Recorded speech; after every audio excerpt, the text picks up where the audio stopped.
You may be surprised to learn that some famous people aren't where you think they are. In fact, we don't know where some of them are at all.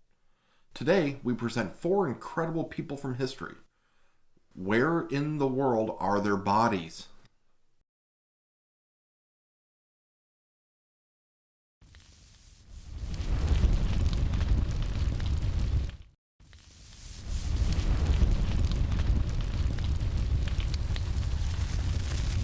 Cleopatra, the most powerful woman in the world, and Mark Antony, 1/3 of the triumvirate put in power in Rome after the death of Cleopatra's former lover, Julius Caesar. Their love story might sound a bit familiar. They meet and fall in love, despite obstacles.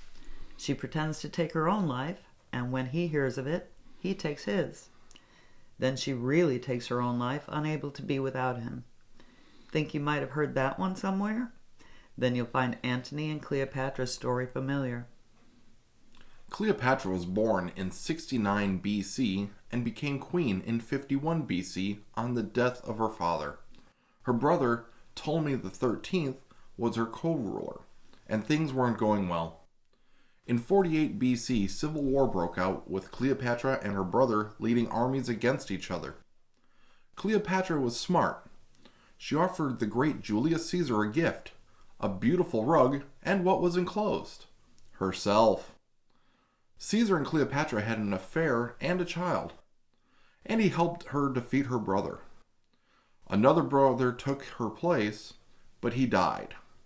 Cleopatra named her son with Caesar as her co-ruler. So things were going well until Caesar was murdered, and Rome fell into its own civil war. Enter Mark Antony, a powerful general made part of the ruling 3 of Rome. Cleopatra seduced him, and he was absolutely under her spell. Leaving his Roman wife just as quick as he could, he went to Alexandria and ruled at Cleopatra's side, one happy family with their 3 kids.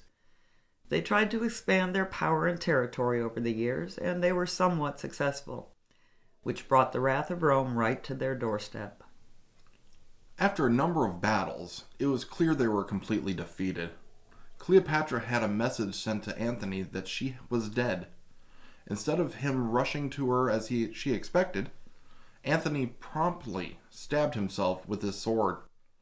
Before he died, another message came from Cleopatra saying she was actually still alive. Can't imagine what Antony thought of that, but he had himself carried to her. Before he died, he asked her to make peace with Rome. She did try, and employed the tried and true methods she used on Caesar and Mark Antony. Unfortunately, she couldn't seduce ruler Octavian. Rather than become a prisoner, Cleopatra took her own life on August 12, 30 BC. Of course, the famous story of her death says she allowed herself to be bitten by an asp, the poisonous Egyptian symbol of divine royalty. Antony and Cleopatra were buried together in a beautiful tomb somewhere near Alexandria, Egypt. Their tomb has been lost for centuries, but their story lives on, and archaeologists continue to search for the tomb of Antony and Cleopatra. Leonardo da Vinci, still a superstar 500 years after his death. Painter, inventor, scientist, architect, sculptor. You would think he rests in eternity in a grand tomb or a grave with beautiful carved decoration. But his actual grave, and possibly his body, are missing. Da Vinci was born to a peasant woman and a lawyer in Tuscany. His parents weren't married when he was born. In fact, they would never marry each other.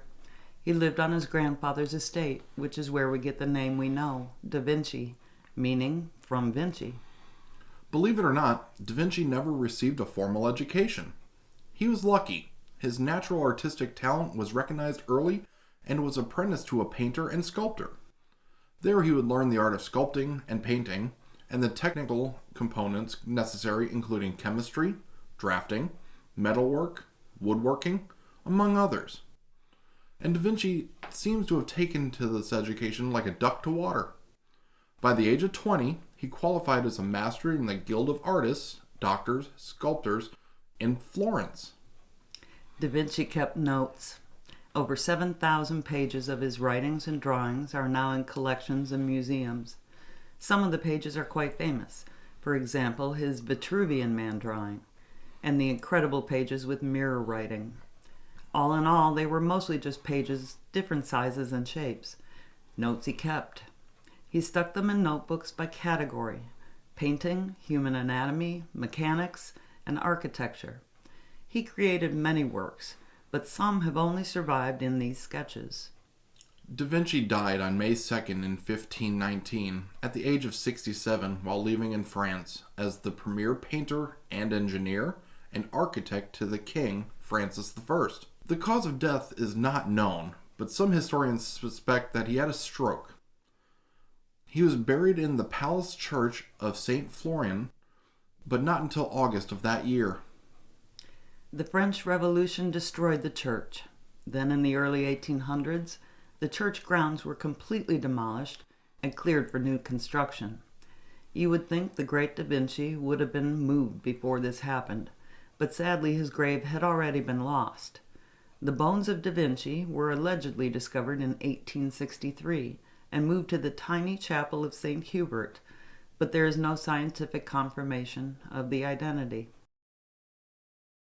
Vlad Tepes, also known as Vlad the Impaler. He was the ruler of Wallachia, now the Transylvania area of Romania, 3 times between 1448 and his death in either of December of 1476 or January of 1477. He is a national hero in Romania and a huge tourist attraction.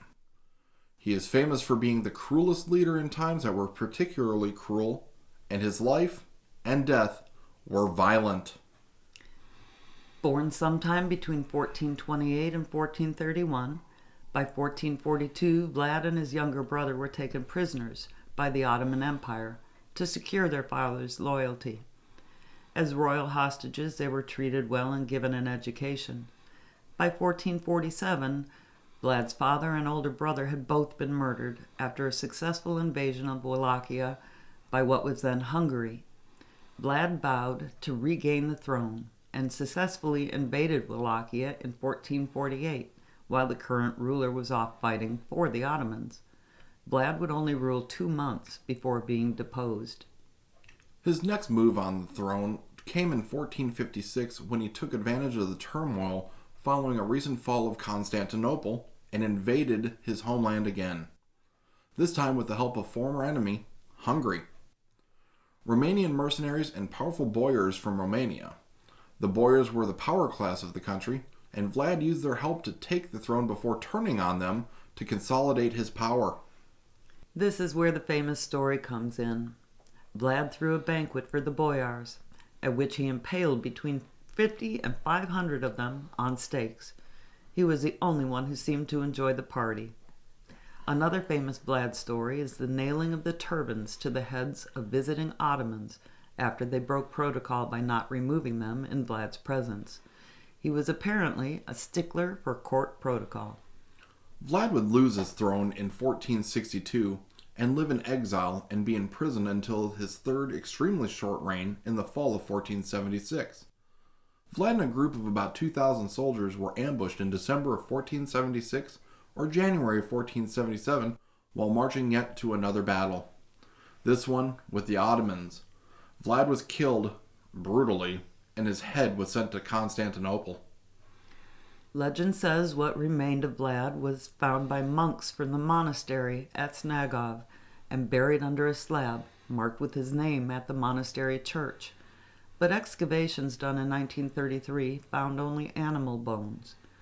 Current theories of his burial at the Kamana Monastery, which is near the battlefield where he was supposedly killed, have not been confirmed by excavation. So we're still looking for Vlad, or what might be left of him. Thanks for watching. We hope you enjoyed this video. Don't forget to like and subscribe. We'll see you on the next one.